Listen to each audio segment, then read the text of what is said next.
Si tu es coach, consultant, infopreneur, entrepreneur, créateur de contenu, il est probable que tu commettes un certain nombre d'erreurs qui vont te ralentir ton business et ta créativité. Je travaille avec des entrepreneurs, des créateurs de contenu depuis plus de 3 ans et il y a 5 erreurs que j'ai trouvées chez eux qui en général les épuisent, font stagner leur business pendant des mois, parfois des années. Dans cette vidéo, je vais te donner les 5 erreurs en question et je vais essayer aussi de t'expliquer comment les éviter, comment ne plus les faire et comment même résoudre les problèmes que ça t'a créé. Donc il est probable que tu fasses au moins une de ces erreurs, peut-être même que tu en fais plusieurs, donc je t'invite vraiment à rester jusqu'au bout de la vidéo pour que tu en tires un maximum de valeur et que tu ne les fasses plus. La première erreur que je vois, c'est de ne pas faire assez d'acquisition. Donc qu'importe que tu fasses du contenu sur Instagram, sur YouTube, que tu fasses de la pub ou que tu fasses du cold emailing, dans la plupart des cas, les entrepreneurs ne font pas assez d'acquisition, ce qui fait qu'ils n'ont en général pas assez de clients et que donc leur business stagne. Donc en général, ça c'est un problème qui arrive lorsqu'on a déjà tout qui est en place, c'est-à-dire les appels de vente, les pages de vente, tout le système est déjà là pour convertir les clients, mais il n'y a pas assez d'acquisition et donc on ne fait pas rentrer assez de gens dans la machine,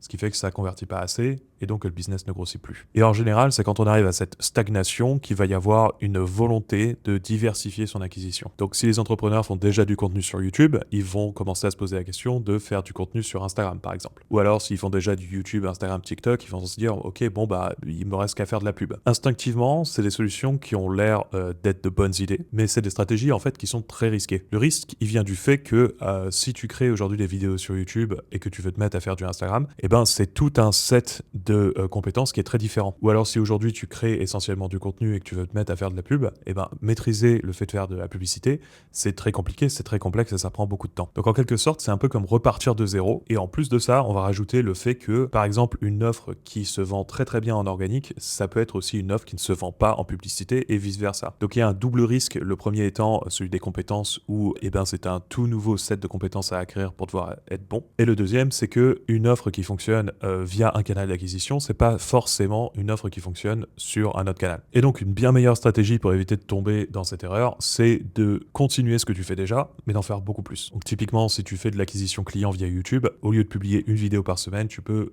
penser à publier 2, 3, 4 fois par semaine. C'est pareil pour Instagram, c'est pareil pour TikTok. Augmenter la fréquence, tu sais que ça marche déjà, tu sais que tu vends déjà de cette manière, que tu trouves déjà des clients. Et donc, on peut se dire que si tu doubles ta fréquence, que tu triples ta fréquence, eh ben, tu vas avoir une augmentation de ton CA et de ton nombre de clients qui va à peu près suivre. En publicité, c'est pareil. Si tu as déjà des pubs qui tournent, qui fonctionnent bien et que tu es déjà rentable sur tes publicités, eh ben, continuer à expérimenter avec d'autres créatifs, avoir un plus gros volume, des nouvelles campagnes, etc., voire augmenter tes budgets, ça peut être des manières d'augmenter ton acquisition. De façon générale, au lieu d'aller diversifier ton acquisition, c'est plus intéressant d'aller augmenter ton volume d'abord, et une fois que tu as vraiment maximisé l'angle volume, là, dans ce cas-là, aller chercher de la diversité de ton acquisition, là, c'est quelque chose qui peut être plus intéressant. D'ailleurs, tant qu'on parle de volume, si aujourd'hui tu trouves des clients via la création de contenu et que augmenter le volume, ça te paraît infaisable parce que faut trouver des idées, faut créer les contenus, etc. C'est quand même beaucoup de boulot. J'ai préparé un système pour toi qui va te permettre de générer 360 idées de contenu qui marchent, qui intéressent ton audience. Et tu vas pouvoir générer ces 360 idées en moins d'1 heure. Alors, c'est sur le premier lien qu'il y a en description.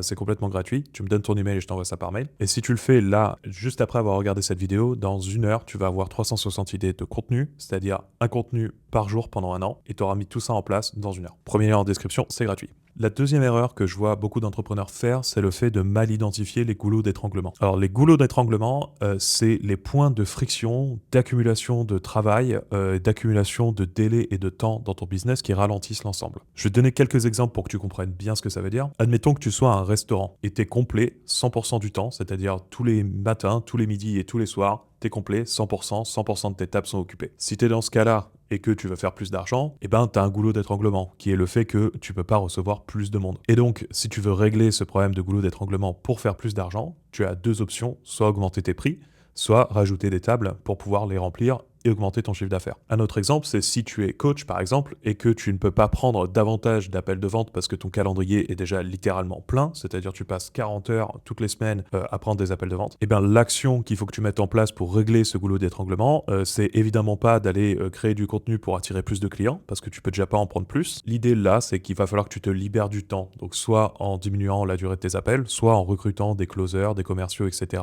pour t'aider à les prendre ces appels. Alors quand je donne des exemples comme ça a l'air complètement évident et très facile à identifier, tous ces goulots d'étranglement, tous ces points où il faut qu'on règle le problème pour pouvoir passer à l'étape du dessus. Mais la réalité, c'est que beaucoup d'entrepreneurs en fait ne les voient pas, ces goulots d'étranglement, et ont tendance à se focaliser sur des problèmes qui sont plus simple, moins émotionnellement, compliqué à gérer et cetera. L'exemple, le plus classique auquel je puisse penser, c'est, quelqu'un qui débute, qui est coach, créateur de contenu et cetera, qui a pas assez de clients et qui, plutôt que d'aller faire, du contenu, des vidéos sur YouTube ou envoyer des emails, essayer de se faire connaître, faire parler de lui et cetera, et ben, il va refaire son site web. Voilà, donc il va passer, plusieurs heures, voire même peut-être embaucher quelqu'un pour refaire son site web, alors que, bah, sur son site web, il y a aucune visite et donc ça n'a, globalement aucun intérêt business de faire ça. La troisième erreur que je vois souvent, elle va un petit peu de pair avec l'erreur qu'on vient de voir précédemment, qui est celle des goulots d'étranglement. Cette troisième erreur, c'est de ne pas déléguer ce qu'il faut. L'un des principaux goulots d'étranglement des entrepreneurs que je vois, c'est le temps et l'énergie. Et donc assez rapidement, en général, les entrepreneurs vont déléguer. Donc que ça soit avec un employé, que ça soit avec des freelances, des agences, etc. Mais il y a un certain nombre de tâches qui vont finir par demander aux autres de faire. Et le problème, c'est que ça, combiné au fait que les entrepreneurs ont tendance à mal identifier leur goulot d'étranglement, ils ont tendance à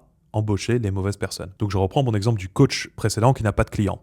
Qui refait son site web. Donc il veut refaire son site web, il n'est pas très bon pour le faire, il se dit qu'il n'a pas envie, qu'il n'a pas le temps et que ce sera mieux fait par quelqu'un d'autre. Et donc il va le déléguer. Sauf qu'encore une fois, le vrai problème du business de ce coach, c'est qu'il n'a pas assez de clients. Et donc si l'entrepreneur, le coach, n'utilise pas le temps gagné à ne pas créer son site web pour trouver des clients, c'est une délégation qui n'a servi à rien. C'est une délégation qui n'a réglé aucun problème. Autre problème dans la délégation, c'est le fait de déléguer quelque chose dans lequel on est très bon. Ça aussi, ça vient d'une mauvaise identification d'un goulot d'étranglement. C'est-à-dire qu'admettons qu'aujourd'hui dans ton business, tu es très bon pour faire du contenu. C'est-à-dire que tu écris du contenu, tu filmes du contenu, c'est l'essentiel de ta semaine, tu passes un temps fou, mais ça te rapporte énormément de clients et c'est là où tu apportes le plus de valeur. Étant donné que c'est un endroit où tu passes beaucoup de temps, ça va être très logique à un moment donné de réfléchir à le déléguer. Et ça va générer des problèmes.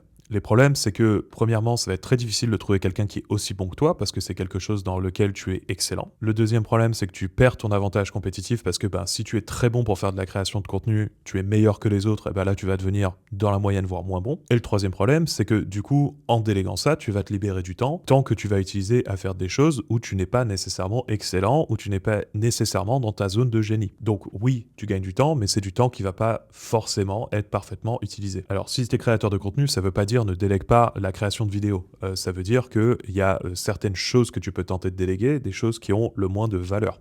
Donc si aujourd'hui, par exemple, tu fais essentiellement du fast cam, c'est quelque chose que probablement tu peux déléguer à un monteur. Si au contraire, tes vidéos sont très connues pour être très très bien montées, très rythmées, etc., et que c'est ton boulot, que c'est quelque chose que tu aimes faire, que tu es bon pour le faire, continue à le faire, n'embauche pas de monteur. Donc cette erreur-là, encore une fois, elle va un peu de pair avec le fait d'identifier les goulots d'étranglement correctement. Et du coup, j'aimerais préciser une chose, un goulot d'étranglement, c'est pas forcément quelque chose sur lequel tu passes le plus de temps. C'est justement au contraire d'essayer de trouver les tâches qui te prennent trop de temps et qui t'empêchent de passer plus de temps sur les choses où là, toi, tu es très bon. Quatrième erreur, c'est le fait de penser que ton marché est saturé. Ça, c'est une excuse qu'on entend tout le temps dès qu'il y a une stagnation dans les performances d'un business. Sauf que arriver à une saturation de marché, c'est très rare, ça existe quasiment pas. Et en fait, ce que les gens appellent une saturation de marché, ils devraient plutôt l'appeler la concurrence. Et la concurrence, c'est propre à tous les domaines, tous les business, partout. Un exemple que j'aime bien donner pour parler de la saturation de marché, c'est de prendre l'exemple des restaurants à Paris. Donc les restaurants à Paris, il y en a à peu près 45 000, et il y a environ 2 millions d'habitants sur Paris qui ont faim 3 fois par jour. Ça veut dire qu'en termes de marché, il y a 45 000 acteurs et il y a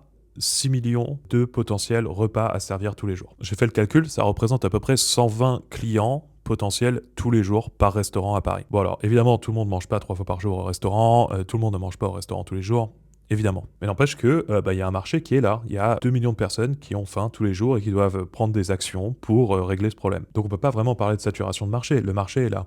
Par contre, il y a concurrence. Et la concurrence est féroce. Il y a des restaurants qui sont meilleurs que d'autres, il y a des restaurants qui sont moins chers, d'autres plus chers, d'autres avec une meilleure qualité, etc. Donc c'est un marché qui est difficile, dans lequel c'est difficile de tirer son épingle du jeu et d'avoir sa place. Mais c'est pas un marché qui est saturé. On n'est pas dans une situation où il y a plus de restaurants que d'habitants, par exemple. Alors, la saturation de marché, ça existe, mais c'est des cas qui sont très particuliers. Si je garde mon exemple des restaurants, ça va être le fait, par exemple, d'être le petit restaurant d'un petit village, qui reçoit déjà la totalité de la population dans son restaurant tous les jours, et petit village qui, en plus, n'a pas de tourisme, pas d'attrait particulier, donc on n'a pas non plus de passage. Donc là, on est réellement en saturation, c'est-à-dire tous les clients vont déjà chez toi.